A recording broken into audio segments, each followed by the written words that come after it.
walk with some friends, but you got into the next block, and the cop sees one person in that group that he might have had a previous run-in with. Are y'all following how this goes?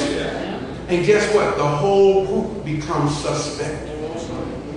I know y'all don't like what I'm saying. Like it or not, that's the reality, y'all. I'm telling you. I agree with you. It's not fair. I agree with you. It ain't fair. Everybody say it ain't fair. It ain't fair. Say it's legal. It's legal. That's what we're at war with. We are at war with racism in the letter of the law. Yes.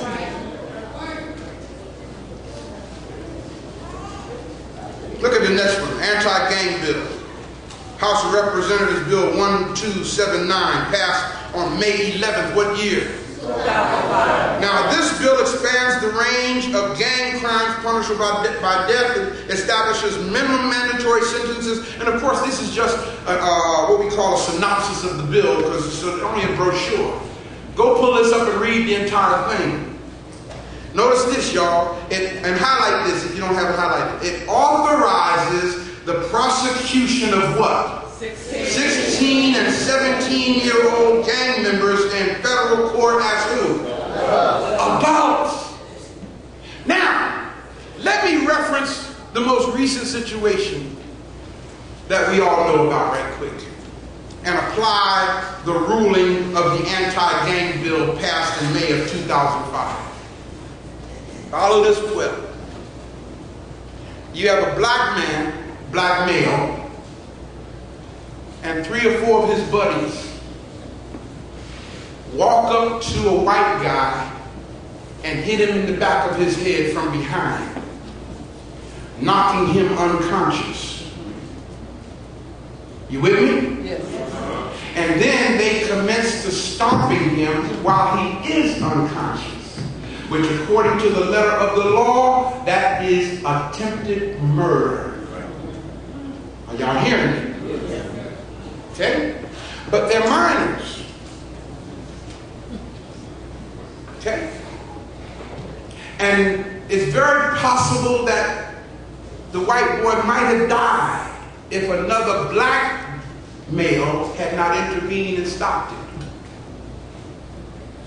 So when this young man gets arrested, the one who actually did the hitting, he has a previous criminal record of 4 convictions for violent criminal behavior.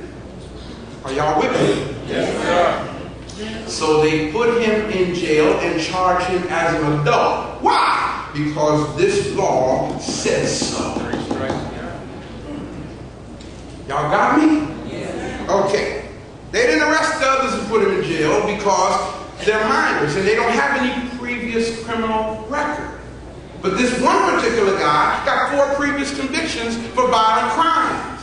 And this incident is now his 5th conviction. Are y'all following me? But somebody picks up the phone and makes a phone call to an influential black man and says, there's a young man, black man down here in jail unjustly.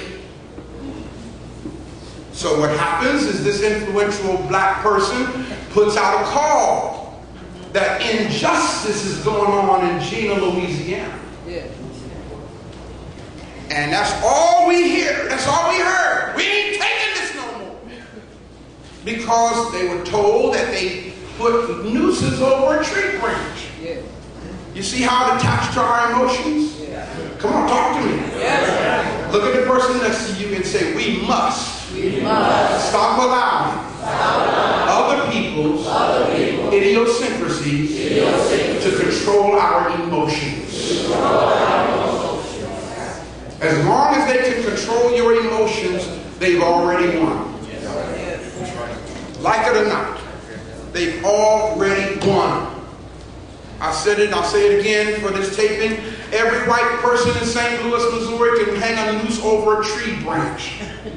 I can see nooses hanging everywhere on my way home. It don't bother me. You know why? Because if a white person hangs a noose over a tree branch, That's their problem. They still got the problem up here.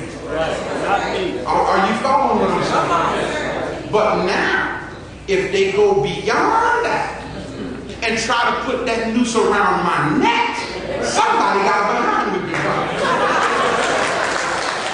Am I making sense? Don't allow other people's idiosyncrasies to control your emotions. Because as long as they can do that, you will always lose. Yes.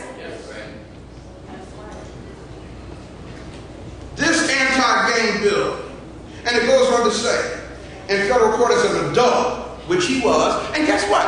As a result of the attention that was given, they reduced his sentence and charged him as a juvenile.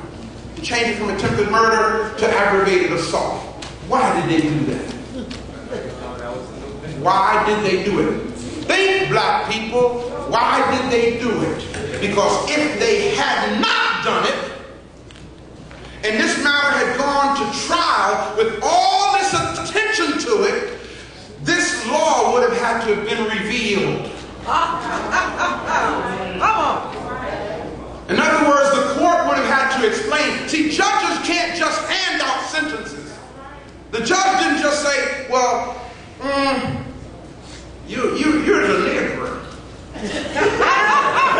And I'm going to give you 20 years in prison.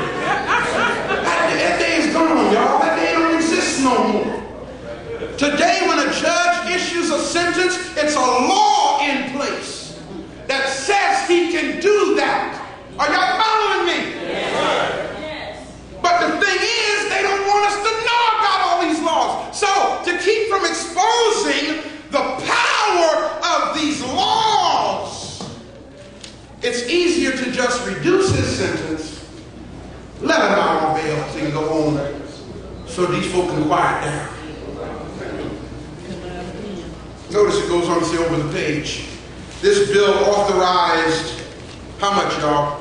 $387.5 million to do what?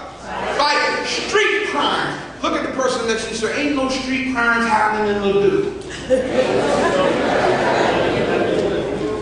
You need to understand this. What's in the letter of the law? What do they mean when they say that? They're talking about in high-intensity gang activity areas, also known as Hagins. Sound familiar? Take the H off and put it in place with the N.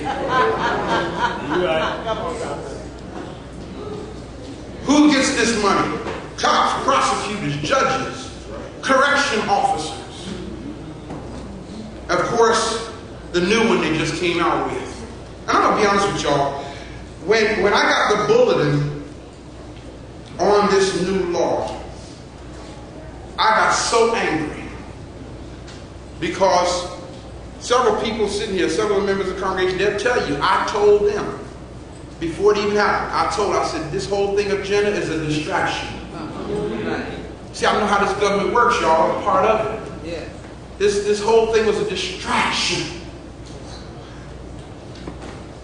These senators did not just get together at the last minute and approve this bill.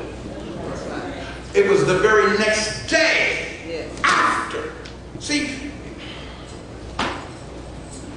another problem we have, y'all, is we tell them everything we get ready to do. Yes.